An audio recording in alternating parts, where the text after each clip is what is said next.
Good evening, everybody. This is Leonard Beer Gage II from philosophy class at Vincennes University. This is a video segment on week 6 philosophy's homework regarding the evolution of our morality.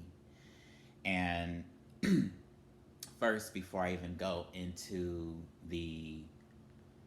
I guess you could say, the body part of the presentation, I just want to say that this topic was fascinating and rather engaging as far as the videos are concerned. It definitely inspired a lot of thought, you know, very thought provoking questions um, and answers to those questions as well to kind of help me see things in a whole different light. But of course, I have my own commentary regarding each topic and a few questions I wanted to tackle here regarding this topic, the evolution of our morality. The first question beginning, are we as humans inherently born good or moral? Secondly, do infants unlock the origins of our morality?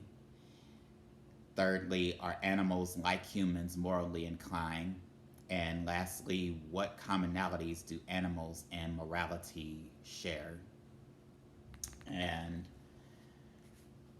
to start it off, as it pertains to infant morality, whether or not I believe infants are born innately moral or good, with this particular topic, I really had to candidly stand on my scriptural basis for my viewpoint, which actually says there is none good.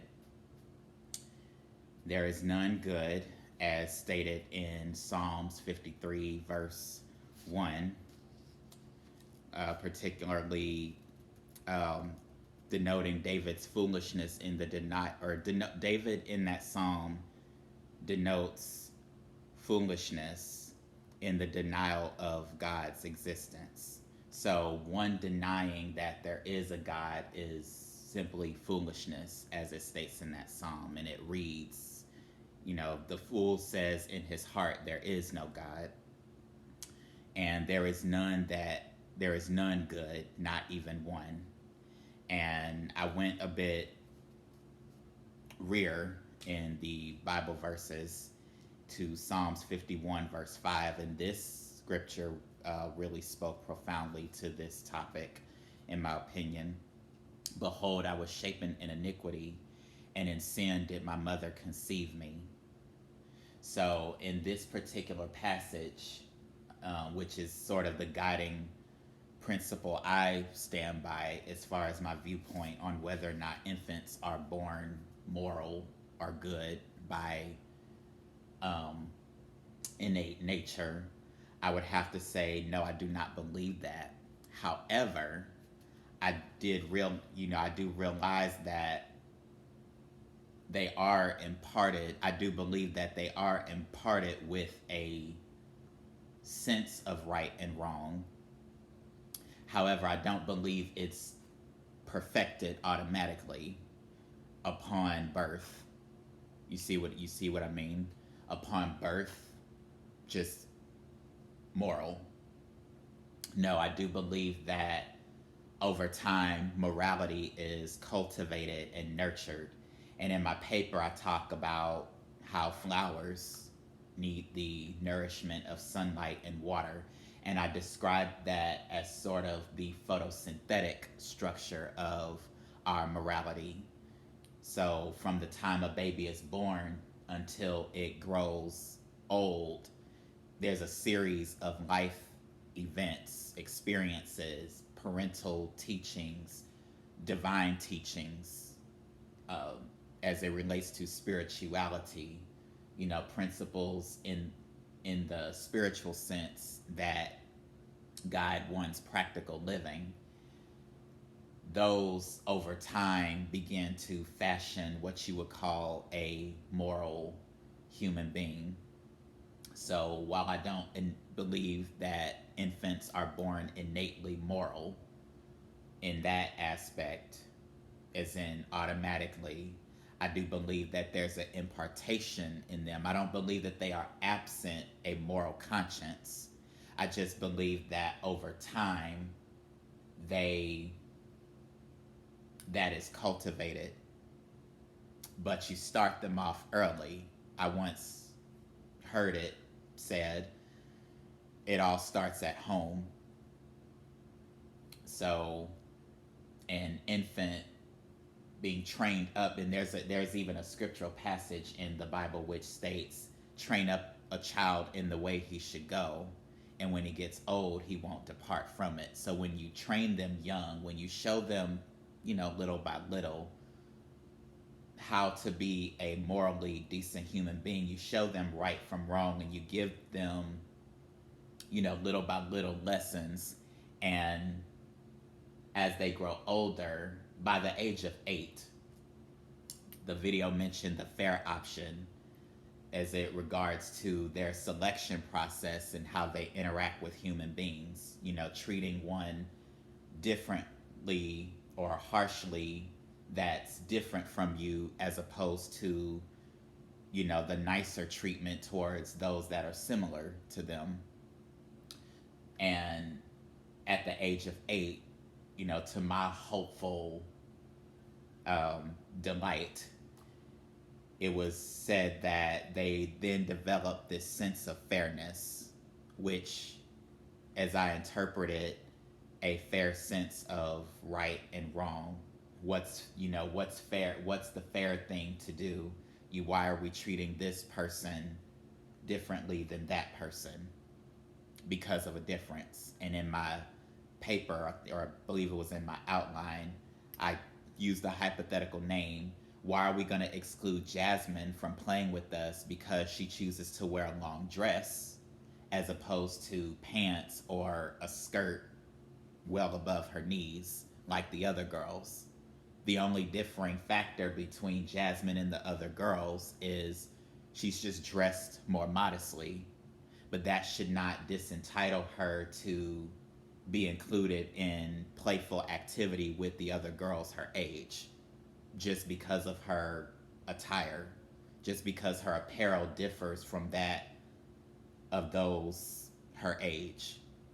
So, but I do, as I said before, I do believe that infants are endowed with a sense of morality, but I don't believe that they are born absolutely moral or good. And to be quite honest with you, the way, I believe it was Fran de Waal, or no, it was philosopher Rousseau, describing infants as perfect idiots knowing nothing. I'll be honest, I kind of found that to be offensive. I do believe babies are intelligent, but again, their cognizance, their cognitive skills take time to develop. As adults, we were all infants at a point or another. We were all infants growing into toddlers, growing to big children, big kids as they used to call them in times past, teenagers, adult, and so forth. Cognitive skills are built over time as it relates to morality. It's what I firmly believe. But moving forward to animals and morality, I do believe these precious creatures are just as capable of moral exercise as human beings, over which we have dominion, and are therefore appointed to lead the way. But at times, we leave space for the roles to be reversed. In saying that, as part of where I stand in faith, God's design, we're designed to be the moral example, to lead the way.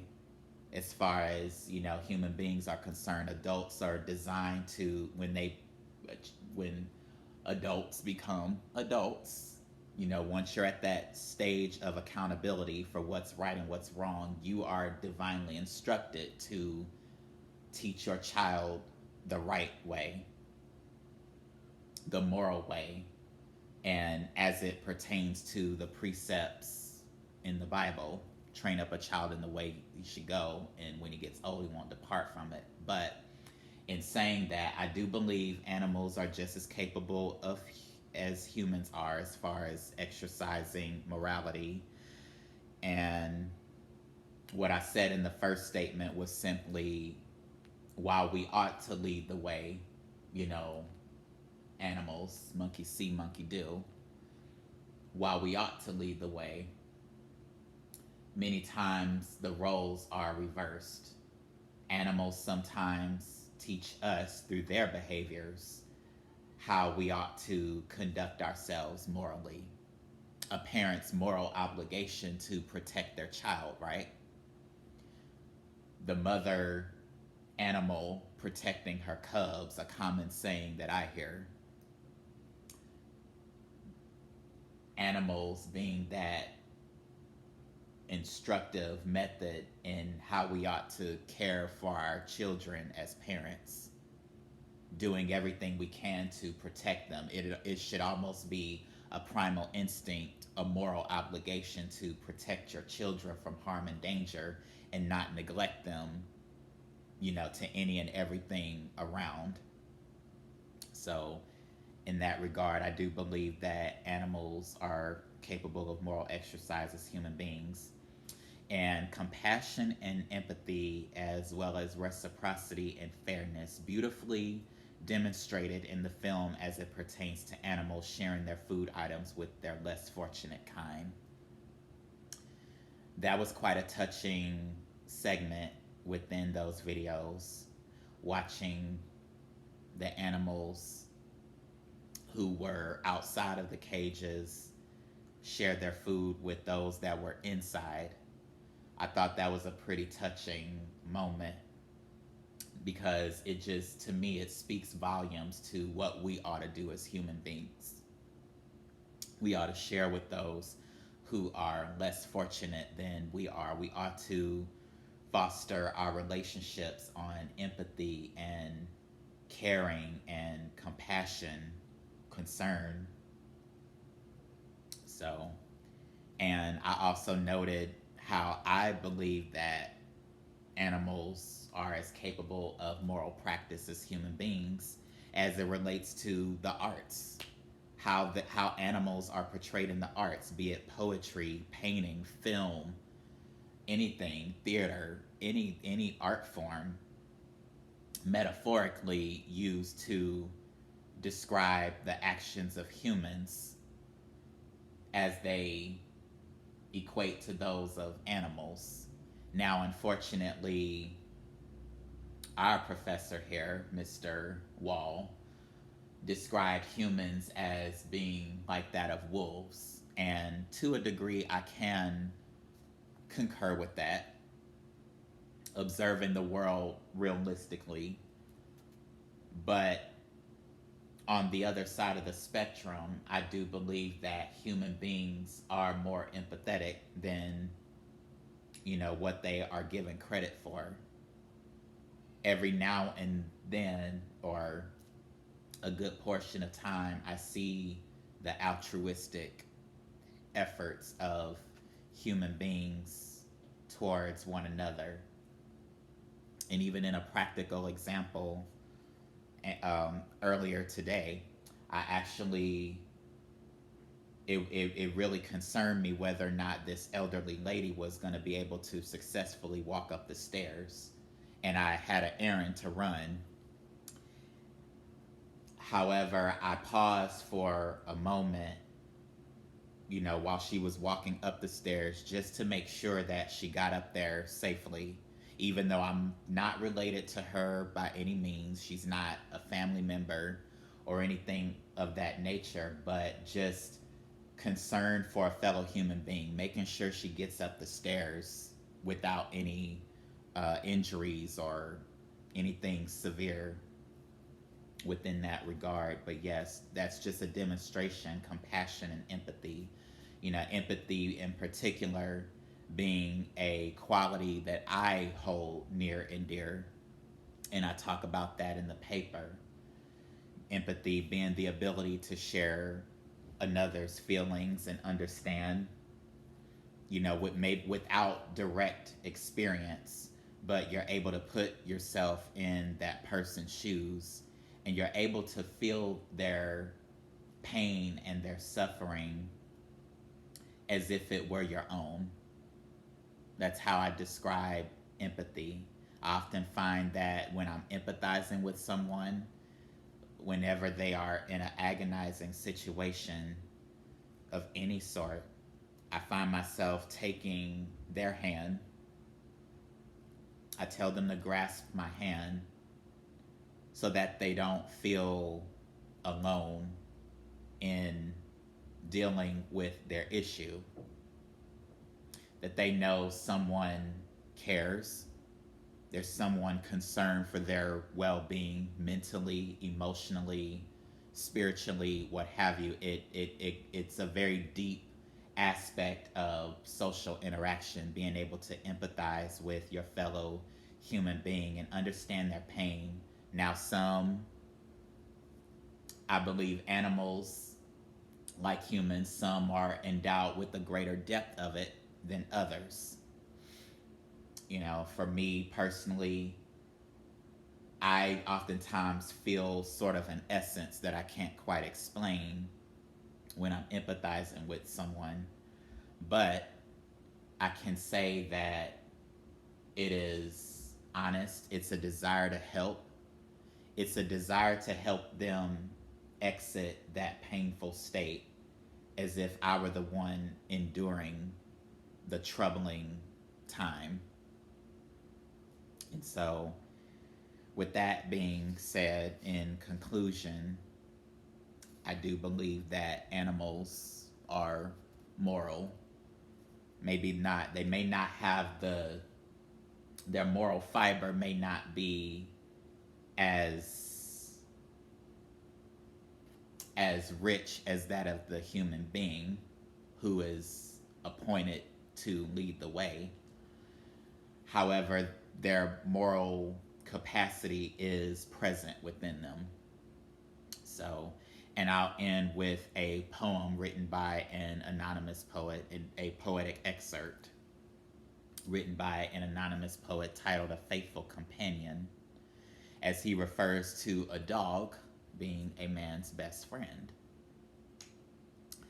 Precious a flower to hold in silence, coddling my inner songs of that which those wise petals may not lie privy to, in so bountiful detail as the all-seeing eye of a boundless garden tree, colorful a sight into the essence of inner toils and turfs, aligned infallibly, his heart upon me lays a gentle stroke, pressed against my hardened leg, sown in affection, yearning that I hold him in my arms, empathically, to their end hold me inside of his, holding each other tightly after a hard day. A faithful companion, a man's best friend. The dog yearning to be held, to then empathically hold the man in his arms, as the man, after a hard day's labor, stressful and arduous, comes home, sees his dog. The dog senses that man's inner pain and turmoil after this hard day's work, and the dog yearns to be coddled and held. But the man realizes that this dog is actually caring for me as I'm taking the time to hold him as he's taking the time to hold his dog during the distress. The dog is actually empathizing with him. And that just sort of paints a vivid picture of the relationship of morality existent within human beings and animals. Sometimes an animal can show a human more compassion than another human. It is very true. I have observed this personally. But yes, I do believe that animals are moral, and infants have a sense of morality. I call it a talent that is imperfect, that is paved along the way towards perfection with life experience, with parental guidance, divine guidance, with societal guidance to a degree. So that's my conclusion on the evolution of our morality. Week 6 philosophy homework. Yes, good night and good night.